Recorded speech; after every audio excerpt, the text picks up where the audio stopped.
자, 오늘은 복 있는 사람이라고 하는 주제로 말씀을 전해드리겠습니다. The Good Life. 이 번역이 안 된 책이고요. 그냥 그대로 소개를 하겠습니다. 이 The Good Life라고 하는 이 책은 여러분들 잘 알고 계시는 찰스 콜슨이라고 하는 사람이 쓴 책입니다. 이 찰스 콜슨이라고 하는 사람은 다 잘 아시죠? 미국의 그 닉슨 대통령 때 특별 보좌관을 지냈던 사람이죠. 그런데 문제가 있어서 이제 한동안 그렇게 긴 기간은 아니지만 감옥 생활을 하게 되죠. 근데 그 감옥 생활을 할 때 이제 예수님을 만나게 됩니다. 그리고 나서 이런저런 좋은 기독교 이제 서적들을 이제 그 출판을 하게 되는데요. 그래서 이 기독교 관련해서 아주 이제 그 유명한 그런 책들을 쓰게 됩니다. 그가 쓴 책 중에 이런 책이 있어요. 역시 책도 번역이 안 된 그런 책인데요. 우리말로 제가 그냥 번역을 하게 되면 지금 우리는 어떻게 살아야 될까? 지금 우리는 어떻게 살아야 될까? 자, 이 찰스 콜슨이 감옥에 있으면서 깊이 고민하고 생각했던 주제가 있었던 것 같아요. 그게 뭐냐면 이제 나는 어떻게 살아야 될까? 난 어떻게 살아야 되냐? 하는 질문을 한 것 같으죠. 거기에 대한 해답은 이거죠. 조금 전에 제가 소개해드린 책인데요. The Good Life. 좋은, 착한 삶을 살아야 되겠다. 이 생각을 한 거죠. 그래서 말로만 생각을 한 것이 아니라 이 찰스 콜슨은 그러면 자기 입장에서 어떤 일이 굿 라이프냐 고민을 하다가 자기처럼 감옥에 있는 사람들에게 뭔가 도움을 주었으면 좋겠다 하는 생각을 해서 감옥 선교회를 조직을 하죠. 이와 같은 더 굿 라이프에서 얘기하는 것은 바로 이겁니다. 이 세 가지를 이야기를 하는데 당신의 삶 속에 삶의 목적이 있습니까? 이걸 물어요. 그리고 당신의 삶 속에 삶의 의미가 있습니까? 그리고 당신의 삶 속에는 진리가 있습니까? 이 물음에 대한 해답이 바로 이 책 속에서 나타나고 있다라고 하는 것이죠. 풍수지리를 해서 밥을 벌어 먹었던 사람의 이야기가 있는데요. 아주 풍수지리를 해서 아주 유명하고 그리고 아주 부유하게 살았던 이 아버지가 죽을 때가 돼가지고 아들을 불러다. 그 아들을 불러다 놓고 뭐라고 말씀을 하셨느냐 하면 아버지가 죽거든 저 선반 위에 있는 풍수 지리와 관련되어 있는 모든 책들을 다 갖다가 불에 태워라 이야기를 했습니다. 그 아들이 궁금해가지고 아버지한테 이렇게 질문을 했어요. 아버지, 왜 이 책들을 태워야 되는 거예요? 이렇게 질문을 했어요. 그때 아버지가 아주 진실된 고백을 했다는 거예요. 뭐라고 얘기냐 하면 나는 그 책을 가지고 밥을 벌어 먹었지만 아들인 너한테까지 내가 숨길 수가 있겠느냐. 그러면서 한 이야기가 뭐냐면 무슨 몇 자리를 잘 써야 복을 받는 게 아니란다. 몇 자리를 잘 잘 써서 복을 받는 것이 아니기 때문에 절대로 너는 그걸 믿지 마라 이야기를 했습니다. 그 아버지의 말씀을 들은 아들이 아버지에게 또 질문을 합니다. 무슨 질문을 하냐면, 그러면 아버지 어떻게 해야 복을 받는 겁니까? 그때 아버지가 이렇게 얘기를 합니다. 몇 자리를 잘 써야 하는 것보다 더 중요한 것이 있다. 그 중요한 것이 뭐냐 하게 되면 좋은 일을 많이 해야 돼. 착한 일을 많이 해야 돼. 그래야 복을 받는다. 이 이야기. 오늘 우리가 읽은 말씀에 보면 제일 먼저 나오는 표현이 뭡니까? 복 있는 사람은 이라고 되어 있죠.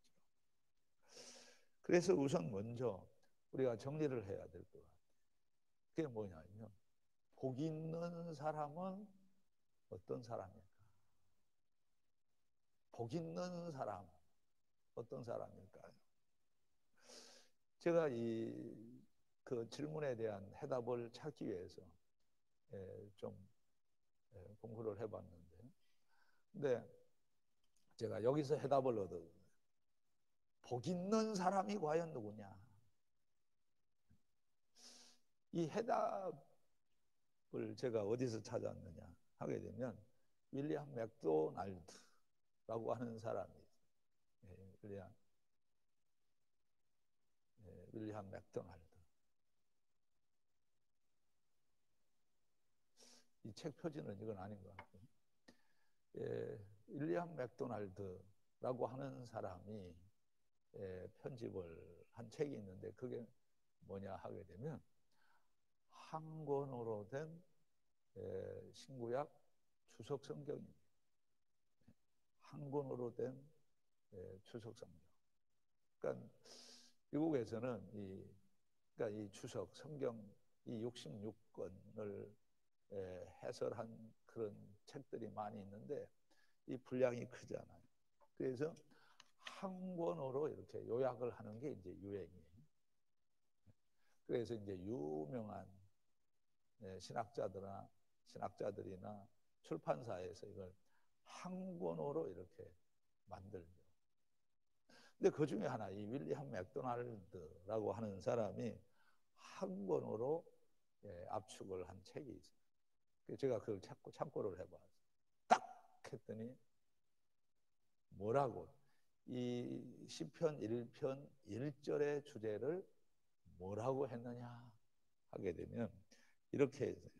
바로 The Good Life. 찰스 콜슨이 쓴 책 제목하고 똑같아요. 제가 깜짝 놀랐어요. 아, 바로 이게 주제다. 이게 바로 해답이다. 복 있는 사람은 어떤 사람이냐? 복 있는 사람은 굿 라이프가 있는 사람.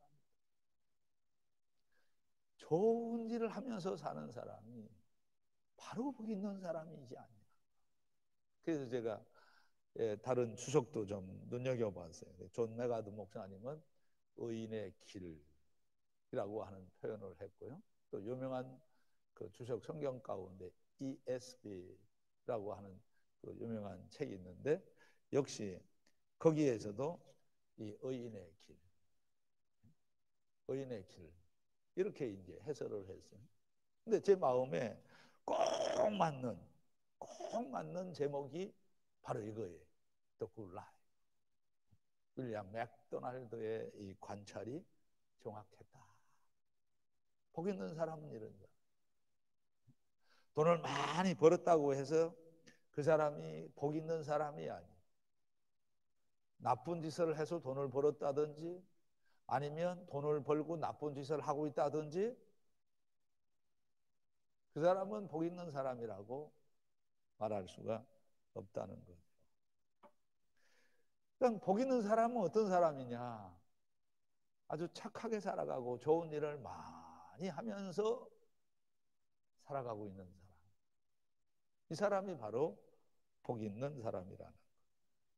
그래서 제가 더 좀 깊이 봤어요. 복 있는 사람을 본래 이 원문 히브리에서는 뭐라고 되어 있느냐 하면 아스로의 하위시 이렇게 되어 있어요. 그 본래 사전적 의미는 이렇습니다. 똑바른 길로 가는 거예요. 똑바른 길로 나아가는 거. 그런 사람을 아수르의 하윗이라, 복 있는 사람이라 이렇게 이야기를 한다는 것이죠. 그래서 이번에는 영어 표준 주석 성경이 있어요. ESV라고 하는 걸로 되어 있는데 거기 보니까 아주 정확하게 정의가 되어 있어요. 제가 요약을 했는데 이건 한번 같이 한번 읽어봐. 이게 바로 뭐냐 하면 복 있는 사람의 결정적인 정의예요. 자, 같이 한번 읽어봅니다. 시작. 그의 삶이 하나님 교훈을 거부하는 사람들의 충고에 의해 인도받는 사람이라기보다 하나님의 교훈에 의해 인도받는 사람. 기가 막혀요. 우리가 이 교훈, 인스트럭션이라는 게 인스트럭션. 그러니까 그 인스트럭션이 어디서 나왔느냐, 교훈이 어디서 왔느냐, 뭐 사람한테 왔느냐, 그게 아니고 여기에 보면 보이는 사람은 어떤 사람이냐 하면 하나님이 주신 인스트럭션, 하나님의 교훈에 의해 인도를 받고 있는 사람, 이 사람이 바로 복 있는 사람이라고 하는 것이죠. 쉽게 말하면 이런 거예요. 최고의 행복을 누리고 있는 사람은 하나님의 교훈을 따라가고 있는 사람. 할렐루야. 하나님의 교훈을 따라가고 있습니까? 그 사람이 복 있는 사람이라는. 그래서 진짜 최고의 진정한 행복은 자, 반드시 누구와 관련이 되어 있어야 되느냐? 하나님과 관련이 돼요. 그래서 우리가 행복이라는 말, 복이라는 말 있잖아요. 그 영어로 보면 두 가지가 있어요. 하나는 happiness, 그리고 또 하나는 blessing이라는 거예요. 제가 단어 한번 설명을 해볼게요. 자, 하나는 happiness가 있고요. 하나는 blessing. 복 받으세요, blessing. 자, 그런데 이 happiness라고 하는 말은 무엇과 관련 있느냐 하면 happening. 우리가 그러잖아요. 해프닝이 일어났다. 꼭 우리가 알아야 될 것이 있어요. 자, 바로 이거예요. 어쩌다가 내가 돈을 벌었다. 그건 해프닝이에요. 근데 사람들은 해프닝, 뭐 예를 들어서 뭐 내가 뭐 어디 주식 투자를 했는데 크게 대박을 쳤다. 아니면 송도에 무슨 아파트가 당첨이 됐다. 등등. 아니면 뭐 로또를 샀는데 크게 또 황금 로또가 됐다. 돈이 생겼다. 그건 뭐냐? 순간 해프닝이 일어났을 뿐이에요. 거기서 오는 해피니스는 언제 어떻게 또 해프닝이 일어날지 모른다. 그건 축복이 아니라는 거예요. 그래서 하나님께서 우리에게 주신 또 다른 단어가 있어요. 그게 바로 블레싱이라는 거예요. 블레싱. 블레싱은 블리딩, 피 흘림과 관련이 있는 거예요. 무엇이 진정한 행복이냐 하게 되면 예수 그리스도의 피 흘림과 관련이 있는 삶을 통해서 만들어진 무엇이 바로 진정한 축복이라는 거예요. 이런 걸 우리는 영적인 축복, 신령한 축복이라 이렇게 이야기를 하는 거예요. 그러니까 반드시 우리가 볼 받았다라고 하게 되면 하나님과 관련이 되어 있어야 그게 진정한 복이다라는 거예요. 그래서 복 있는 사람은 어떤 사람이냐 하게 되면 하나님의 가르침, 하나님의 교훈을 따라가며 하나님의 교훈의 인도함을 받으며 살아가는 사람, 그 사람이 복 있는 사람. 그래서 오늘 이 시편 기자는 우리에게 복 있는 사람이 되도록 하기 위해서 하나님의 인스트럭션, 하나님의 가르침을 우리에게 주고 있는 거예요. 자, 그러면 복 있는 사람으로 가는 그 가르침이 뭘까? 오늘 성경에 보면 아주 두 가지로 간략하게 설명이 되어 있어요. 우선 첫째는 도덕적으로 바로 살아야 된다. 도덕적으로 바로 살아야 복 있는 사람이 된다 라고 하는 거예요. 이게 1절에서 얘기를 해요. 자, 한번 보세요. 1절. 자, 같이 한번 다시 읽어봅니다. 시작. 복 있는 사람은 악인들의 꾀를 따르지 아니하며 죄인들의 길에 서지 아니하며 오만한 자들의 자리에 앉지 아니하고. 많이 읽어보셨죠? 근데 한번 자세히 제가 한번 설명을 해볼게요. 자, 여기 보면 세 부류의 사람이 나와요. 복 있는 사람을 세 부류의 사람과 관련을 지어 설명을 하고 있어요. 첫째는 악인, 두 번째는 죄인, 그리고 세 번째는 오만한 자들.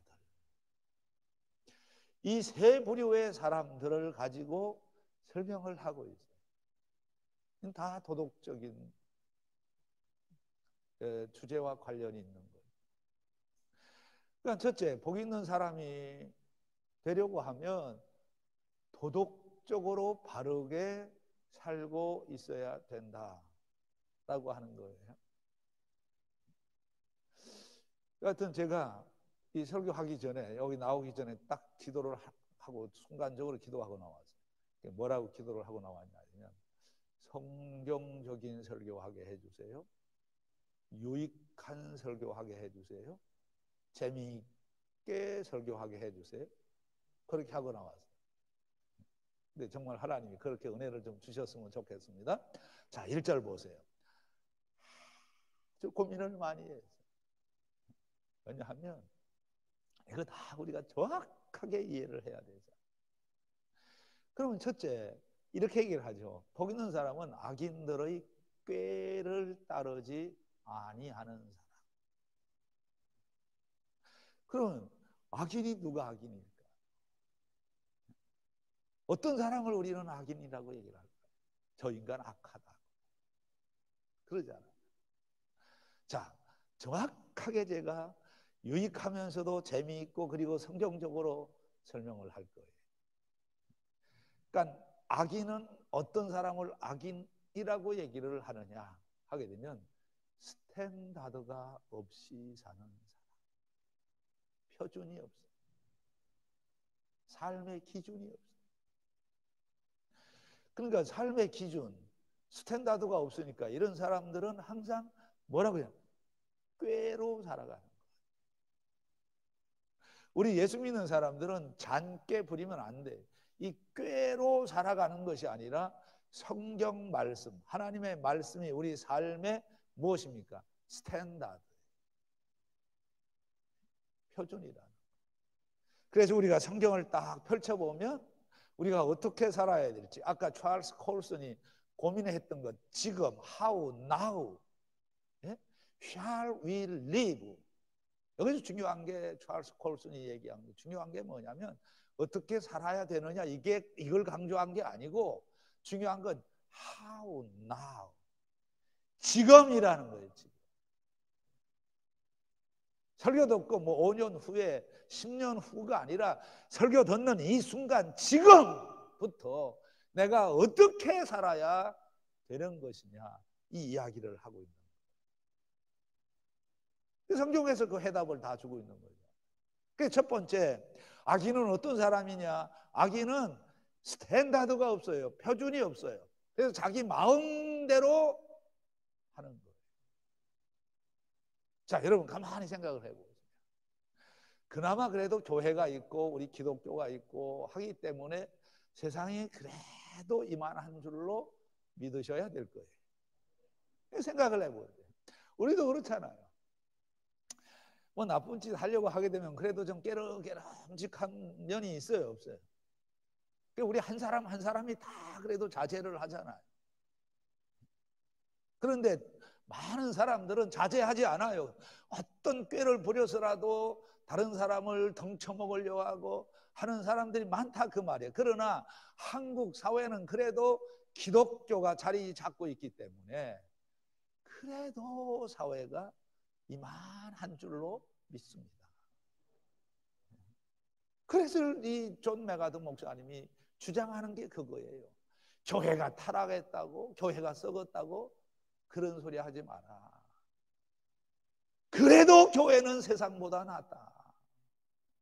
이 이야기를 하는 근거가 바로 뭐냐 하게 되면 기독교인들은 잔깨 부리면서 살려고 하는 사람들이 모여있는 공동체가 아니고 표준을 가지고 살려고 하는 사람들이다 하고 하는 거예요. 그러니까 하나님이 없으면 자기 마음대로 다 하는 거죠.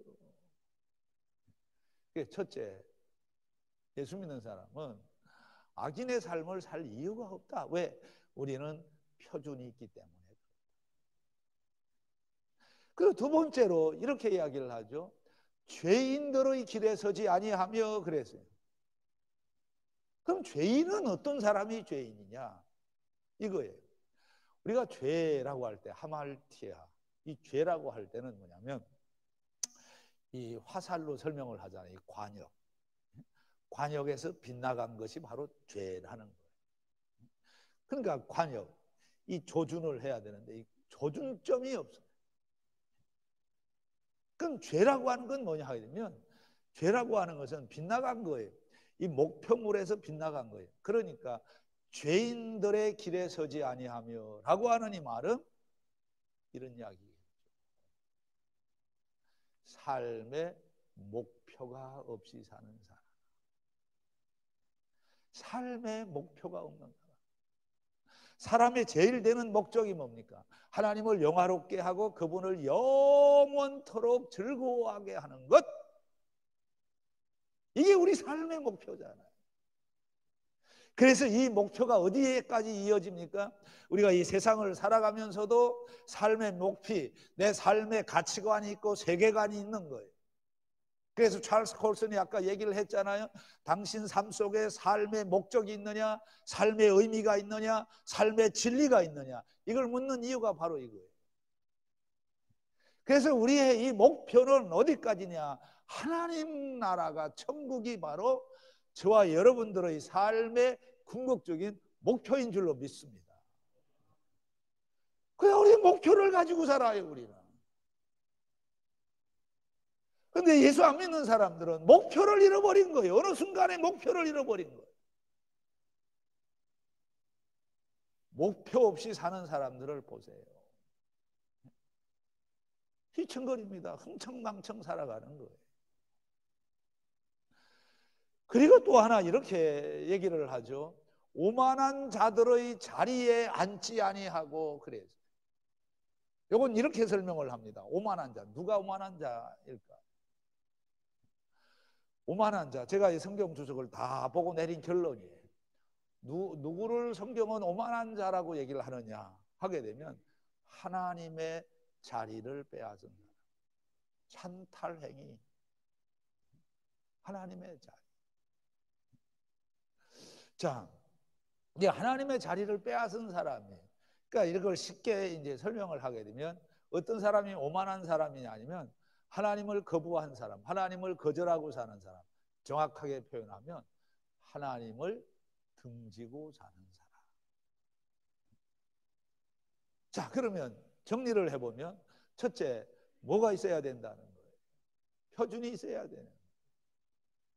복 있는 사람이 되려고 하게 되면 목표를 갖고 살아요. 그리고 세 번째, 복 있는 사람이 되려고 하게 되면 뭘 해야 되느냐? 이렇게 얘기를 하잖아요. 하나님을 환영하며 살아야 해요. 하나님과 등지고 살면서는 절대로 복 있는 사람이 될 수가 없다.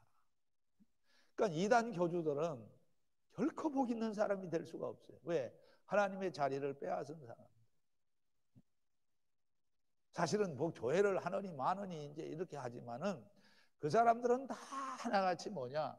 하나님과 등지고 사는 사람.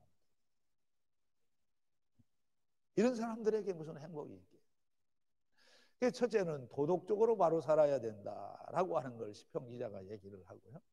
두 번째로는 영적으로 바르게 살아야 된다라고 얘기를 하고 있어요.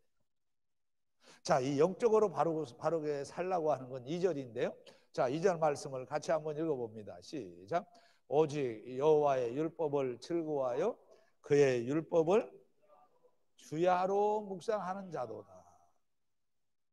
자, 그러니까 영적으로 바르게 산다는 것은 무엇과 관련이 있느냐 하면 율법, 하나님의 말씀과 관계가 있구나라고 하는 것을 금방알 수가 있는 거죠. 자, 그러면 보세요. 이 여호와의 율법 두 가지로 설명을 하는데, 율법 첫째는 율법을 즐거워해야 되고, 또 하나는 그 율법을 뭘 하는 거예요? 묵상하고. 그러면 이 율법을 즐거워한다라고 하는 말은 무슨 말이냐 하게 되면, 이걸 직역을 하게 되면 이렇게 바꿔야 됩니다. 나의 즐거움은 율법 안에 있습니다 라는 거예요. 다시 한번. 나의 즐거움은 율법 안에 있습니다. 시작. 그러니까 여러분들을 정말 즐겁게 만들어주는 그 소스가 어디에 있느냐. 나를 웃게 하고 나를 해피하게 만들고 나를 즐겁게 만들어주고 있는 그 소스, 그게 뭐냐 그 말. 다윗은 이렇게 얘기를 합니다. 나의 즐거움은 율법 안에서 발견이 된다 라고 하는 것이죠. 그러니까 이 시간이, 여러분, 우리가 하나님으로부터 이 시간 이 말씀을 듣고 있는 이 순간이 아주 귀한 시간이고 정말 축복된 시간인 줄로 믿습니다. 왜냐하면 이 시간만큼 더 우리를 복되게 만들고 행복하게 만들어주는 시간이 없어요. 다윗이 그걸 얘기를 하는 거예요. 나의 즐거움은 율법 안에 있다. 그 말. 그러면 도대체 나의 즐거움이 어디서 만들어지느냐? 그 이야기거든요. 맛있는 음식을 먹을 때냐, 아니면 스타벅스 가서 맛있는 커피를 마실 때냐, 도대체 나를 즐겁게 만드는 그 출처가 어디냐, 이걸 이야기를 하는 거죠. 성경 한번 보여드리겠습니다. 시편 122편 1절인데요. 자, 같이 한번 읽어봅니다. 시작. 사람이 내게 말하기를 여호와의 집에 올라가자 할 때에 내가 기뻐하였도다. 자, 보세요. 요 누군가가 나한테 자, 그 예배 드리러 가자라고 할 때 그때가 내가 기뻐했다. 사람이 다르잖아요. 이런 사람이 바로 영적인 사람이라는 거예요. 자, 나의 기쁨은, 자, 율법 안에 있습니다. 시작. 나의 기쁨은 율법 안에 있습니다. 이번에는 나의 기쁨은 예배 안에 있습니다. 시작. 나의 기쁨은 어디 안에 있어요? 누가 나에게 성전에 올라가자 할 때 내가 기뻐하였도다. 이 말은 뭐예요? 내가 예배 안에서 기쁨을 찾는 사람이다.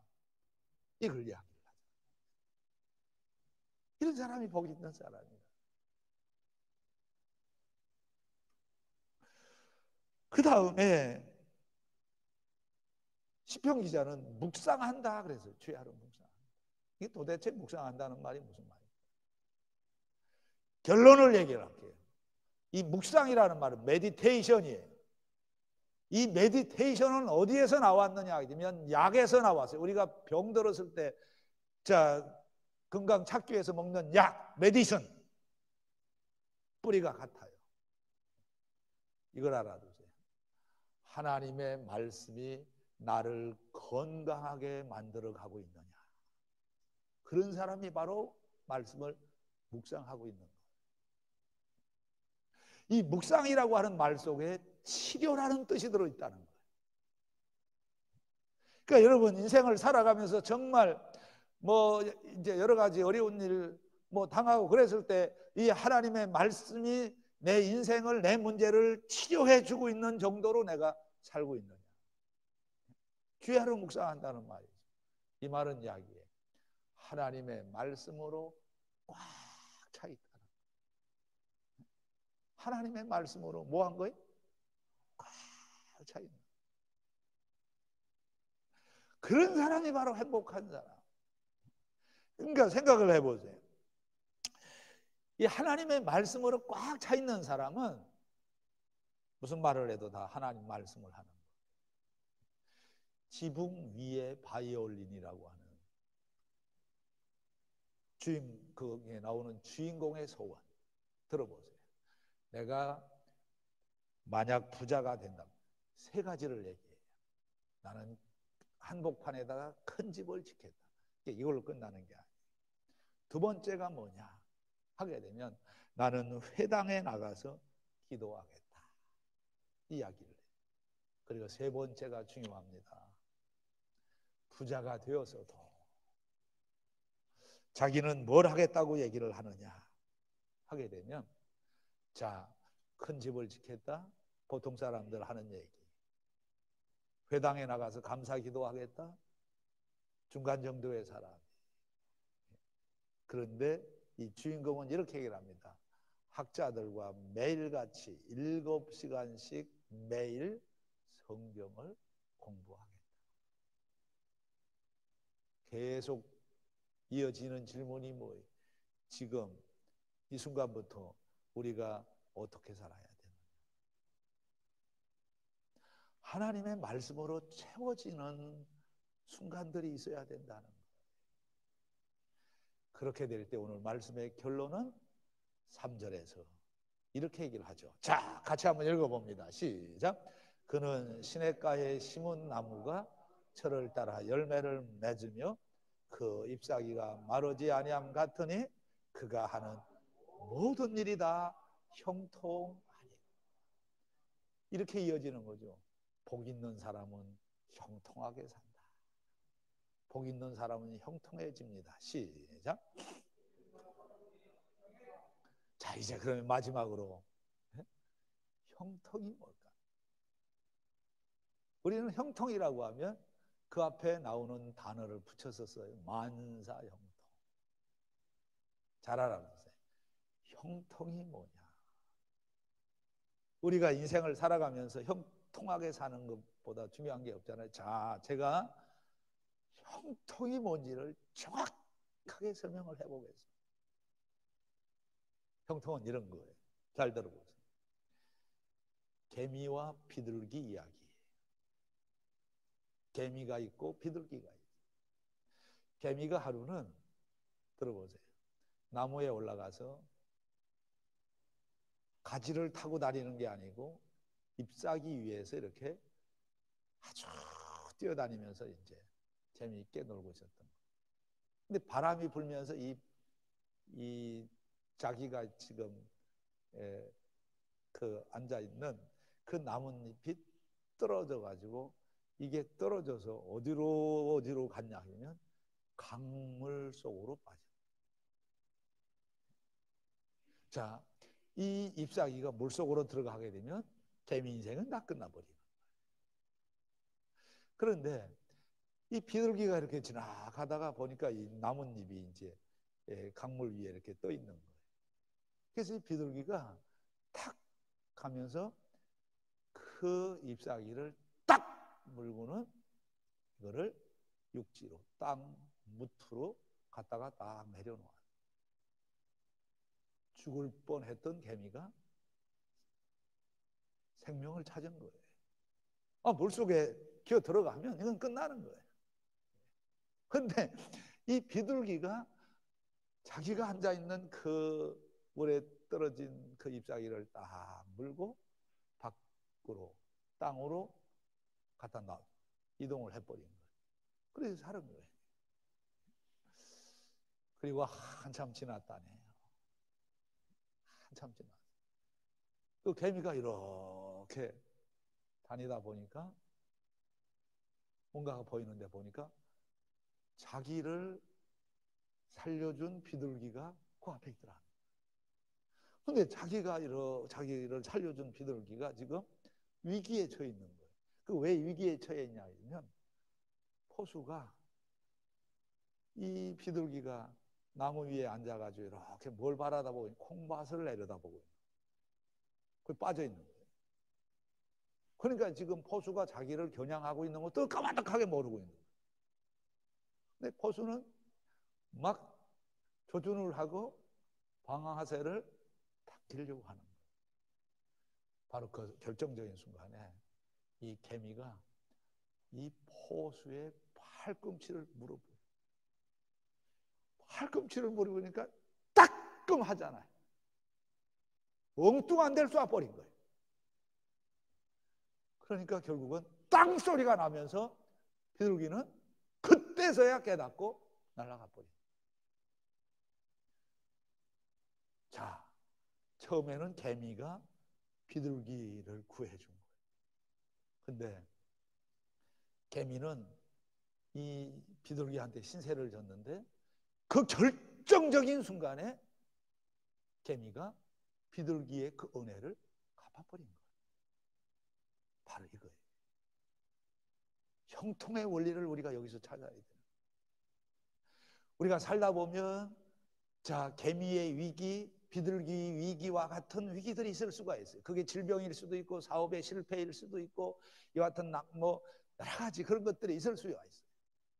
그때마다 하나님의 은혜로 일어나게 되는 것이 바로 형통인 줄로 믿습니다. 복 있는 사람들에게 하나님이 주시는 선물입니다. 결정적인 위기의 순간에 하나님의 은혜로 다시 일어날 수 있는 사람. 그래서 다니엘의 별명이 무엇이냐? 다니엘의 별명은 큰 은총을 입은 사람입니다. 오늘 이 시간 이 자리에 나오셔서 예배하는 우리 모두에게 하나님께서 결정적인 순간순간마다 하나님이 은총을 쏟아 부어주셔서 다시 일어나서 걸어갈 수 있는 그런 은혜의 삶이 있게 되기를 주의 이름으로 축복합니다.